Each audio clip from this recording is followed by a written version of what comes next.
प्राचीन समय में एक विचित्र पक्षी रहता था। उसका धड़ एक ही था परंतु सिर दो थे। नाम था उसका भारुंड।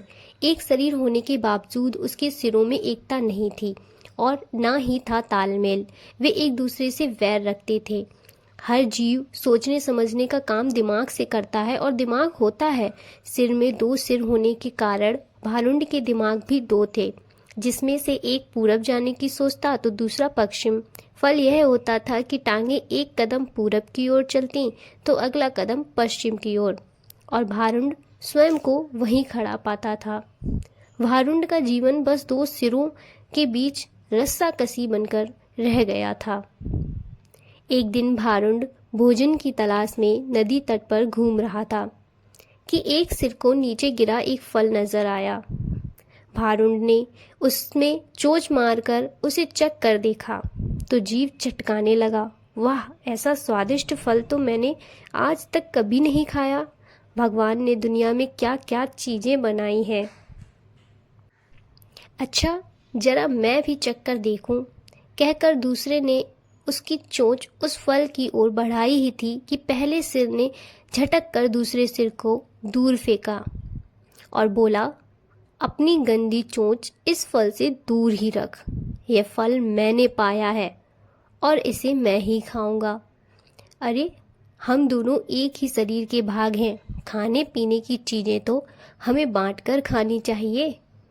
दूसरे सिर ने दलील दी। पहला सिर कहने लगा, ठीक, हम एक शरीर के भाग हैं। पेट हमारा एक ही है।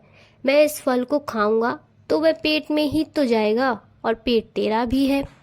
दूसरा सिर बोला, खाने का मतलब केवल पेट भरना ही नहीं होता भाई। जीभ का स्वाद भी तो कोई चीज है। तबीयत को संतुष्ट तो जीभ से ही मिलती है। खाने का असली मजा तो मुंह में ही है। पहला सिर तुनकर चिढ़ाने वाले स्वर में बोला, मैंने तेरी जीभ और खाने के मजे का ठेका थोड़े ले रखा है। फल खाने के बाद पेट में डकार आएगी, पेट से डकार आएगी।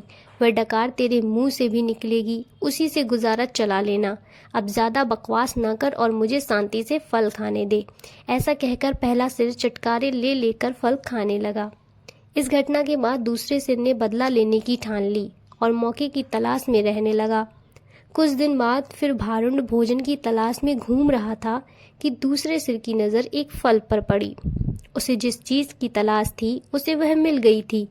दूसरा सिर उस फल पर चोंच मारने ही जा रहा था कि पहले सिर ने चीख कर चेतावनी दी, अरे अरे, इस फल को मत खाना।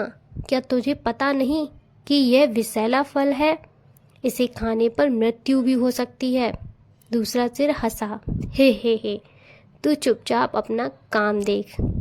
तुझे क्या लेना है कि मैं क्या खा रहा हूँ? भूल गया उस दिन की बात?